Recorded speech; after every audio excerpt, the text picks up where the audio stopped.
La palabra de Dios es viva, eficaz y más cortante que toda espada de dos filos. Cada semana, su autor nos invita a profundizar, a creer más y a vivir mejor a través del repaso de la lección de escuela sabática en Más de tu Palabra.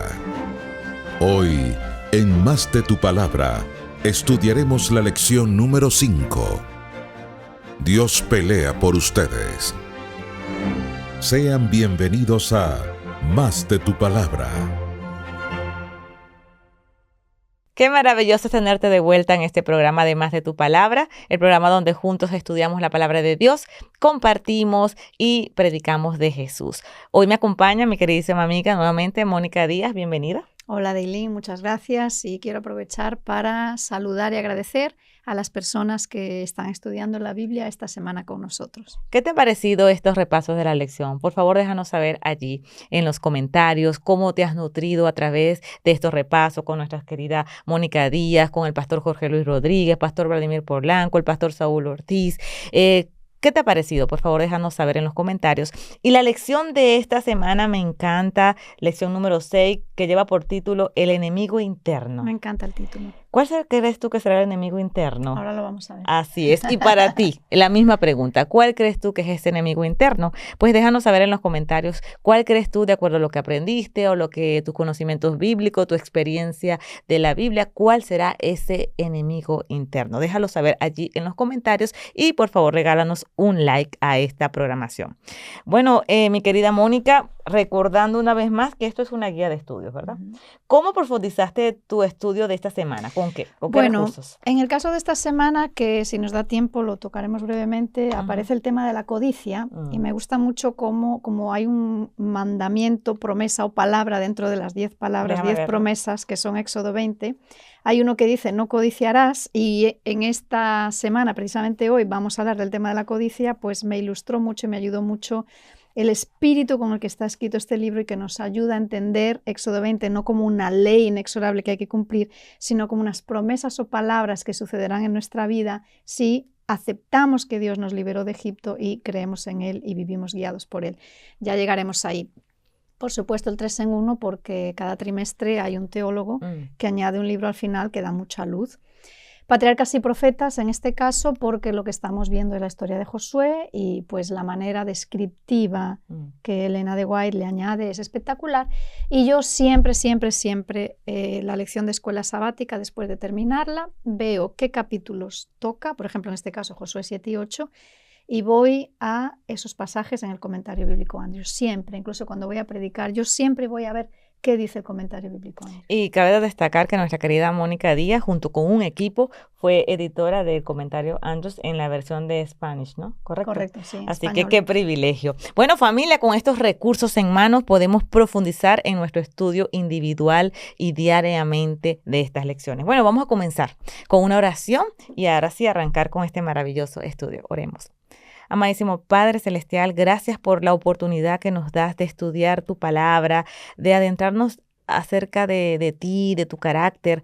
Te pedimos que cada persona que esté conectada a este programa podamos sentir tu Santo Espíritu que nos guía, que nos instruye y que nos permite poner en práctica lo que hoy vamos a aprender.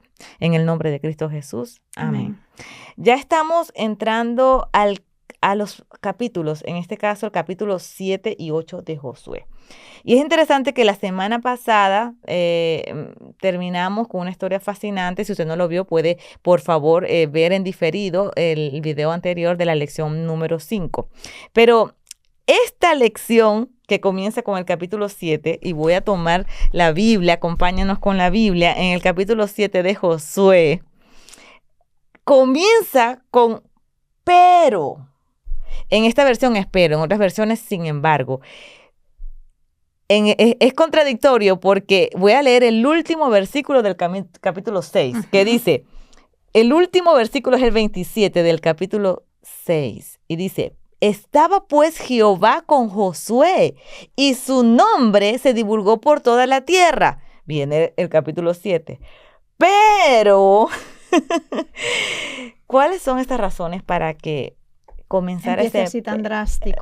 Pero. Bueno, sin duda en la narrativa bíblica, si un capítulo, que recordemos a nuestros oyentes, los capítulos y versículos es algo que editores posteriores le dan para facilitarnos la ubicación en la lectura, pero cuando un texto comienza con la palabra pero, agárrate que hay curvas, como se suele decir, ¿no? Y en este caso vemos que justo antes estamos en un ambiente de victoria. Jehová nos ha entregado Jericó, Rahab y su familia han sido salvados, parte de lo que se llevó está en la casa de Jehová y se levanta un líder que ya era líder y que, como acaba de decir este versículo, pues Jehová estaba con él y por eso su pueblo también obedeció a Josué, lo tuvo en alta estima. Y ahora nos encontramos un pero, que como tú dijiste antes y me encantó, la lección llama enemigo interno. O sea, cuando entramos en Josué capítulo 7, vemos que a veces el enemigo no es otro ejército, no es algo ajeno, o sea, no es algo exterior a nosotros, no es una dificultad, no es otra persona, no es una situación, no es un contexto, sino que el enemigo más peligroso es una muralla que yo tengo dentro de mí misma que se llama naturaleza humana, que es interior y que me impide seguir las instrucciones de Dios. Cada uno tiene su enemigo interno. En el caso que presenta Josué capítulo 7 es el enemigo interno, es decir, lo que llevó a Acán a pecar fue un problema de codicia. Y para que nosotros hoy, lectores modernos, podamos entender por qué fue tan grave que se llevó una parte de un botín y la escondió, por qué fue tan grave, ¿qué te parece si vamos a la narrativa bíblica y vemos un paralelismo que hay maravilloso para ayudar al lector a entender entre el pecado de Acán producido por su enemigo interno y la entrada del pecado en la tierra por causa de Eva, el trasfondo y cómo la Biblia lo narra. Correcto. Si vemos en la Biblia Josué 7:21, ahí es donde encontramos precisamente el enemigo interno de Acán que lo llevó a pecar. Y dice, estas son palabras del propio Acán, yo vi entre los despojos un manto babilónico muy bueno, 200 siclos de plata y un lingote de oro de 50 siclos de peso. O sea, en el botín, lo que quedó de la conquista, que no la hizo el pueblo de Israel, la hizo Dios. Dios derribó las murallas. Bueno, Acán vio algo. Luego dice, lo cual codicié. La acción está en los verbos. Lo codició, o sea, en su corazón se despertó la codicia. Y número 3, lo tomé. O sea, aquí Acán está yendo en contra de dos cosas. Al tomar ese botín está yendo en contra de la expresa prohibición de Dios que había dicho no tomarás ningún botín de Jericó porque fui yo quien tomó Jericó, no fuiste tú, no son despojos de guerra. Y está yendo también contra las palabras, promesas o lo que hoy llamamos ley de Dios, donde Dios, mostrando su carácter, dice no codiciarás. O sea, la codicia es algo que le molesta mucho a Dios. Entonces Acán vio, codició y tomó. Ahora hagamos un viaje a Génesis 3:6. Correcto. Que es donde la Biblia narra cómo entró el pecado en esta tierra, en este mundo, en esta tierra. Entonces dice, al ver la mujer que el árbol era bueno para comer, agradable a los ojos, deseable, es decir, codiciable, lo codició. ¿Por qué lo codició? Porque ella pensaba que podía alcanzar sabiduría. Tomó su fruto y lo comió. O sea, la mujer vio, codició y tomó. Exactamente los tres mismos verbos. Por eso el lector original del Antiguo Testamento puedes estar segura que esto no se le pasó desapercibido. Esto nos ayuda a entender la gravedad del pecado de Acán, como fue grave el pecado de Eva también. Y no solo eso, sino que la entrada del pecado en el universo la vemos narrada en Isaías 14, 12 al 14, y vemos también digamos que hay un parecido, no es un paralelismo narrativo, pero sí se ve el mismo pecado de fondo. Dice el texto, ¿cómo caíste del cielo, Lucero, Lucifer? Lucero, hijo de la mañana, derribado fuiste a tierra, tú que debilitabas a las naciones, tú que decías en tu corazón, Tú que decías en tu corazón, subiré al cielo, en lo alto junto a las estrellas de Dios levantaré mi trono y en el monte del testimonio me sentaré, en los extremos del norte, sobre las alturas de las nubes subiré y seré semejante al Altísimo. Codicia. Entonces, ¿qué nos está diciendo? Que a lo mejor un lector moderno puede decir, pues eso no es tan grave. No, es que el pecado de la codicia, el problema de la codicia, el enemigo interno de codiciar algo, cuando Dios dice no codiciarás, es grave a los ojos de Dios. Es muy grave al punto de que sería bueno como desmesurar la codicia, porque muchas personas pueden decir, bueno, no, a mí no, yo estoy feliz con lo que tengo, mira que yo no me meto con nadie. Esos son algunos argumentos que nosotros mismos nos decimos, yo no le codicio nada a nadie, yo no le envidio nada a nadie. Pero entonces vamos a escudriñar qué es la codicia, Mónica. Claro, los enemigos internos son personalizados, pero yo creo que hay que ser muy valiente para decir que yo no codicio nada. Hay que ser muy valiente. Pero, ¿qué es la codicia? Yo pienso que la codicia, en el fondo, es una falta de fe y confianza en Dios. Y por eso es tan importante que aparezca en las 10 palabras o promesas, porque es como decir, Dios te está diciendo, mira, si tú aceptas que yo te liberé de tu vida antigua de esclavitud. En el caso del pueblo de Israel, que así empieza Éxodo 20, pues de la esclavitud en Egipto. En el caso de nuestras propias esclavitudes, pues una manera de pensar equivocada, una manera pagana de ver el mundo. Si tú aceptas que yo te saqué de aquel pasado, que te guié a esta vida de libertad en mí y que hoy vives confiando en mí, dependiendo de mí, entonces no codiciarás. Porque, ¿qué sentido tendría codiciar si yo soy una persona que vive convencida de que los caminos de Dios son los únicos que realmente llenan el alma? De que lo que Dios sabe que yo necesito me lo va a proveer, de que por donde Dios me lleve es lo que Él sabe que en mi camino de aprendizaje y enseñanza necesito para conocerlo a Él y vivir una vida coherente de fe. Entonces, ¿yo por qué voy a codiciar? Ni lo que no es mío, ni lo que es de otro, ni lo que yo pienso que me va a llevar a cosas que quizás no son las que Dios tiene para mi camino. Entonces, para mí, la codicia es una manifestación clara de falta de fe en los caminos de Dios, y eso fue lo que le pasó a Acán.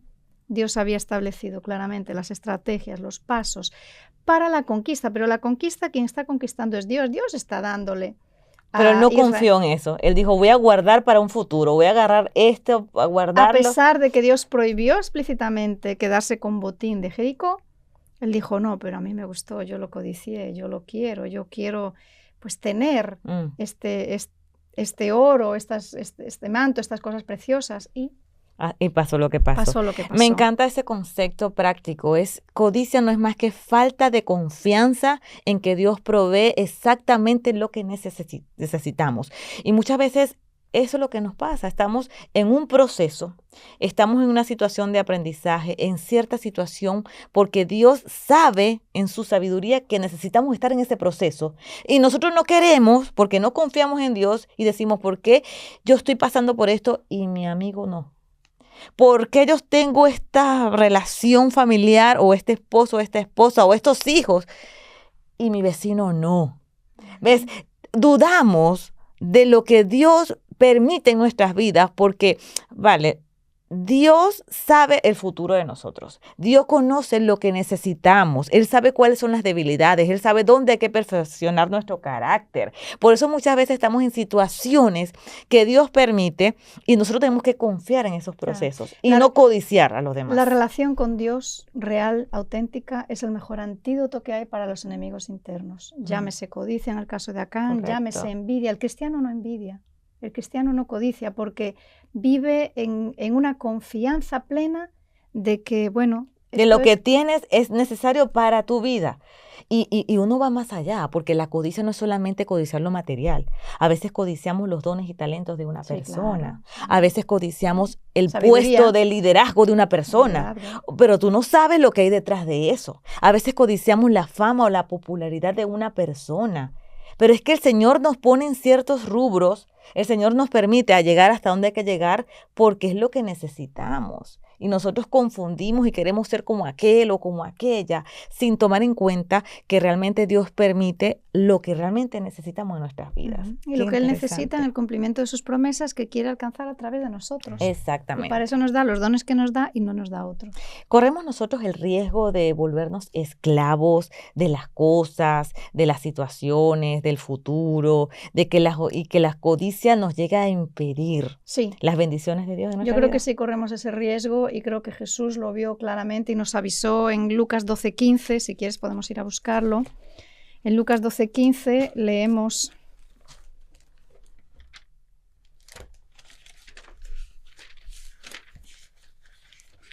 ¿Lo tienes ahí? Lucas 12:15. Estoy llegando.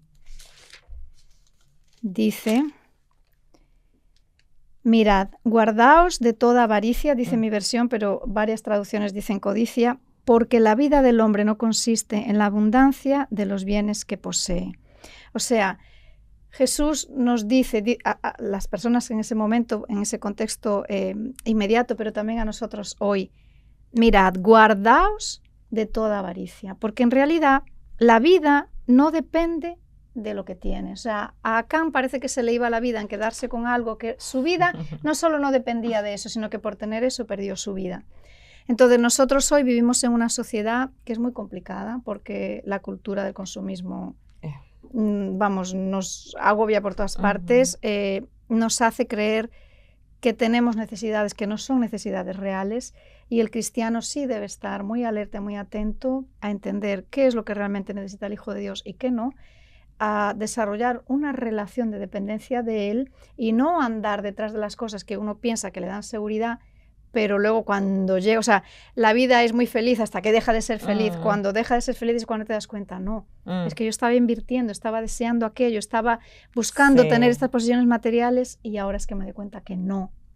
Lo único que necesito es confiar en Dios, vivir dependiendo de Él en lo bueno y en lo malo. No es sino hasta que Dios nos quita, no que Dios nos las quita, como que se nos quitan ciertas cosas cuando nos vemos envueltos en que el único camino es confiar en Dios. Por ejemplo, mucho de nuestra confianza está en lo que tenemos en la cuenta bancaria. Mucho de nuestra confianza está en la salud que tenemos, en el trabajo que tenemos, en el carro que tenemos. Pero cuando llega un momento como vino el tiempo de la pandemia, que a todos nos quedó, mira, no importa el dinero que tengas, no importa la salud que tengas, aquí todo el mundo va a perecer con esta pandemia. Entonces ahí sí nos quedó más remedio que darte cuenta y decir que solo aquel que puede. Y eso es, el mejor antídoto para no caer en la codicia, mis hermanos, según esta lección, es confiar en Dios. ¿Y cómo confiamos en Dios? Una relación diaria con Él. Una relación diaria, no hay otra. ¿Cómo tú confías en alguien que no conoces? Tienes que conocerlo para confiar en él. Pasar tiempo con él. Toda la Biblia parece llevarnos a eso, ¿no? A que la clave de la espiritualidad, de la vida en esta tierra para el creyente es la relación con Dios. Así es. Ahora, la codicia no solamente te compromete a ti o compromete a la persona que practica la codicia.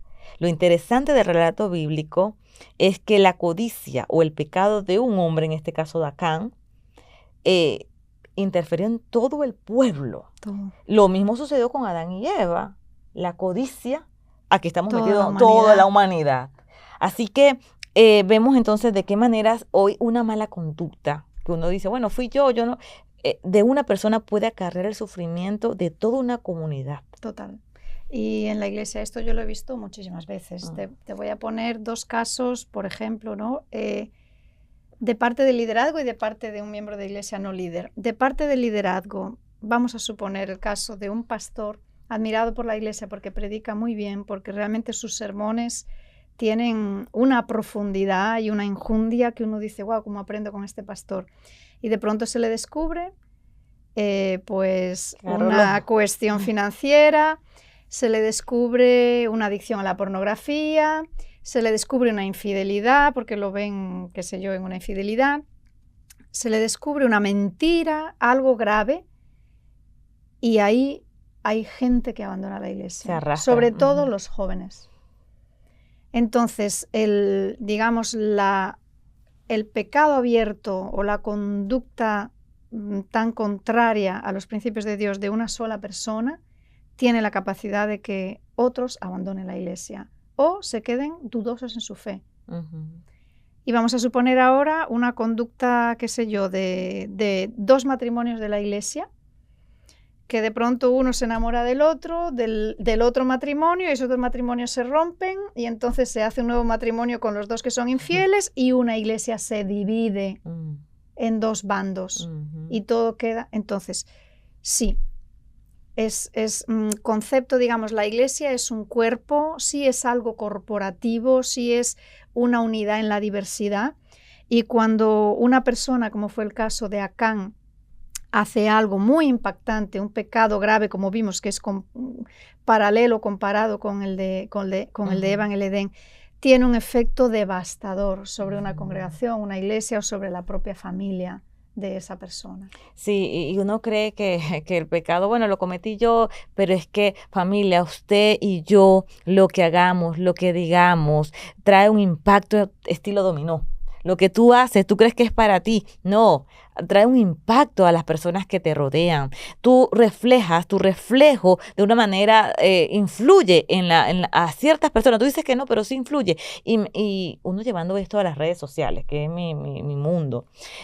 En las redes sociales a veces uno no es cuidadoso y no sabe todo lo que uno puede arrastrar simplemente por mostrar algo más de lo normal, mostrando ese pecado de codicia en cosas tan simples, pero que te arrastra un mundo donde estás corporativamente haciendo también fracasar no tu vida, sino lo que te rodea. Estás impactando. Y todos tenemos una esfera de influencia y tenemos un liderazgo del que ni nos damos cuenta hasta que alguien nos dice, wow, es que yo te oí un día decir tal cosa y eso me cambió. Y tú ni eres consciente hasta que te lo dicen años después. O sea, todos tenemos una esfera de influencia. Y en las familias, más que todo, Mónica. Los padres, las madres, cuando tienen los hijos, no saben la influencia que tienen ellos. Y ellos te observan, ellos te ven. Que de repente llegas a una iglesia, bien, y en la casa codicias, hablas, dices cosas que ellos van a copiar y van a imitar. Ahora, me encanta cómo Josué trata de manejar la situación. Josué, excelente Josué. Sí, porque se dan cuenta que pierden la batalla con Ai, porque aquí está pasando algo. Y él persuade a Acán, me encanta lo sabio que fue, ¿verdad? Ese liderazgo de Josué, al punto de que Acán, con las palabras de Josué, llenas de sabiduría, confiesa el pecado. Sí, porque Acán no tenía visos de ir a confesar nada, porque después de toda esa criba que hace Dios, los traerás por tribu, los traerás por familia, o sea, callados, nadie decía nada. Ni las carpas que estaban alrededor de él, los vecinos. Nadie decía nada. Y Acán es evidente que él no iba a confesar por su propia cuenta, pero sucede que, como dice el versículo 19, entonces Josué le dijo a Acán, hijo mío, la gloria de Jehová, el Dios de Israel, da gloria a Jehová, el Dios de Israel, dale alabanza y declárame ahora lo que has hecho. Aquí vemos dos cosas muy bonitas, que son las dos características de la manera en que Josué le habla a Acán.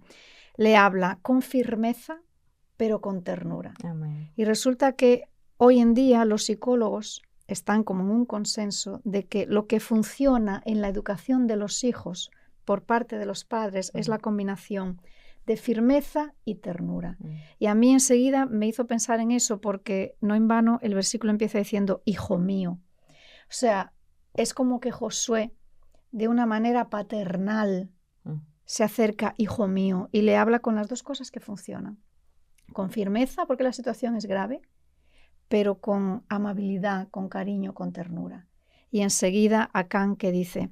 Acán respondió a Josué, verdaderamente yo he pecado contra Jehová. Lamentablemente no fue una confesión, digamos, en el momento inicial que tenía que haber sido, sino cuando fue descubierto en público, pero sí Josué tuvo un liderazgo en la manera que le habló, que sería maravilloso tenerlo siempre en nuestras iglesias. Por supuesto que hay líderes que son firmes y a la vez cariñosos, cercanos, bondadosos, amables con la persona, y ese es el tipo de liderazgo que necesitamos en el siglo XXI. Exactamente. Dos riendas importantísimas de liderazgo. Una, no hacerse la vista gorda, porque Josué se enfrentó, confrontó con firmeza.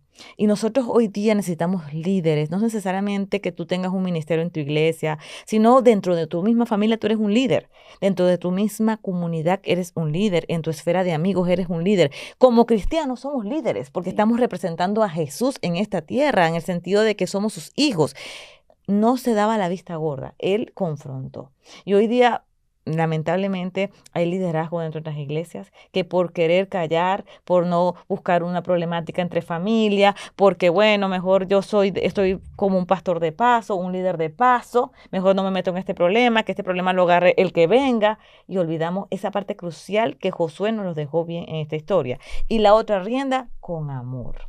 Confrontar con amor, que no la dejar de tenga confrontar. clara que es por su bien que la estás Ujú. confrontando, que es para ella, para esa persona, por la salvación de esa persona. Y de una manera llevándolo a la vida práctica, es el trabajo que el Espíritu Santo hace hoy día en nosotros. El Espíritu Santo que está en este momento en la tierra, Jesús cuando ascendió dijo, es necesario que yo me vaya para que venga el Consolador.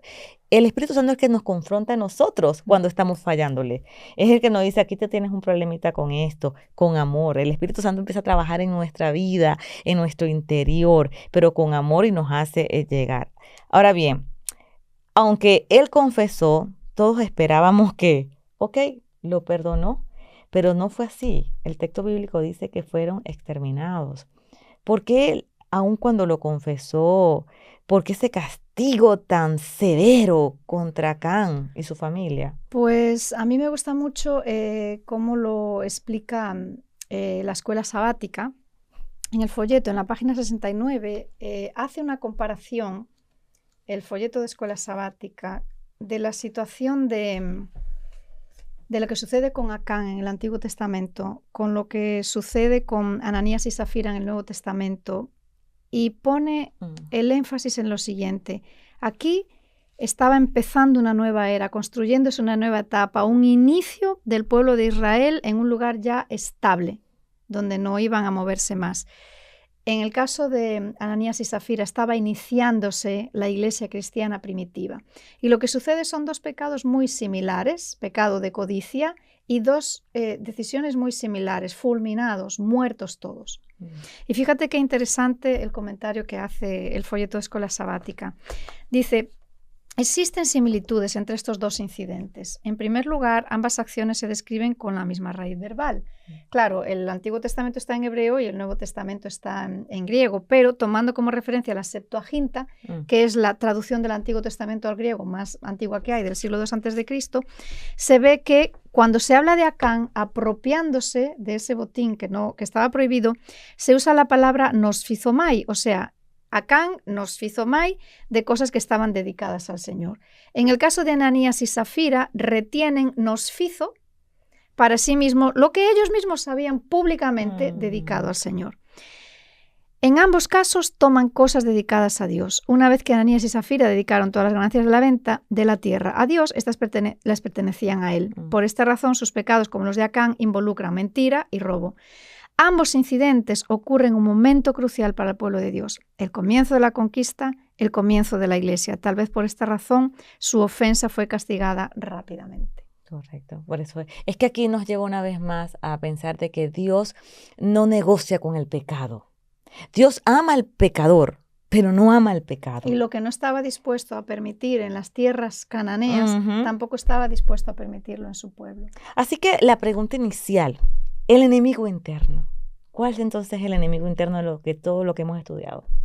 En este caso, lo que llevó a Acán por mal camino fue la codicia. La codicia, el pecado. Y qué maravilloso es saber que así como Josué, guiado por Dios, confrontó a Acán, en el caso de Zafira también los discípulos confrontaron. En el caso de Adán y Eva, el mismo Dios los confrontó. ¿Qué haces allí escondido? Hoy Dios también nos confronta a través del Espíritu Santo, pero lo hace con amor. Te dice, hija mía, hijo mío. Con amor te pregunta y te vuelve a acercar a sus caminos. Así que el llamado en esta mañana es que solo tú sabes cuál es tu enemigo interno. Solo yo sé cuál es mi enemigo, cuál es el tuyo. Solo tú sabes cuáles son tus inclinaciones, cuál es tu pecado. ¿Qué tenemos que hacer? Bueno, tenemos un abogado que es Cristo Jesús. Ve a Él, ve a la cruz, ve con un corazón contrito y humillado y reconoce que le has fallado, reconoces que tienes una debilidad. El Espíritu de Dios te va a ayudar, porque como dice su palabra, todo lo podemos en Cristo que nos fortalece. Así que la invitación de esta mañana es que tú en oración puedas confesarle a Dios ese enemigo interno que tiene y pedir la ayuda de su Santo Espíritu. Dios en su inmensa misericordia y en su gracia te quiere salvar y te quiere no dar lo que le pasó a ellos, ¿verdad? Sino te quiere dar una vida nueva, una nueva oportunidad. ¿Estás dispuesto hoy a hacerlo? Si es tu deseo, si es el deseo de tu oración, por favor escríbelo en el chat. Yo quiero en el nombre de Dios, coloca allí, en el nombre de Jesús, quiero vencer mi enemigo interno. Por favor escríbelo. Amén. Quiero vencer mi enemigo interno. Una oración, Mónica, por favor, para todas esas personas que luchan cada día. Porque no es fácil. Tener una vida perfecta nunca la vamos a tener perfecta, pero qué maravilloso es que tenemos un Dios que además que nos libera, cumple sus promesas en nosotros de ayudarnos. Por favor, oremos. Oremos. Querido Padre, gracias por dejarnos en la Biblia tantos textos, tantos sucesos que nos ayudan y nos enseñan para comprendernos a nosotros mismos, Amén. Para saber cómo lidiar con nuestras propias realidades internas y sobre todo para descubrir que es yendo a ti en oración y con confianza plena en ti y en una relación contigo que podemos vencer por tu poder todos estos enemigos internos y externos, si los tenemos también, para cumplir el propósito que tú tienes para otros y para nosotros también. Amén. En el nombre de Jesús te lo pedimos. Amén. Amén.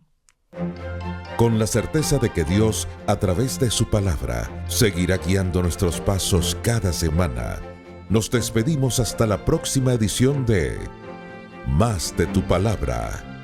Les esperamos.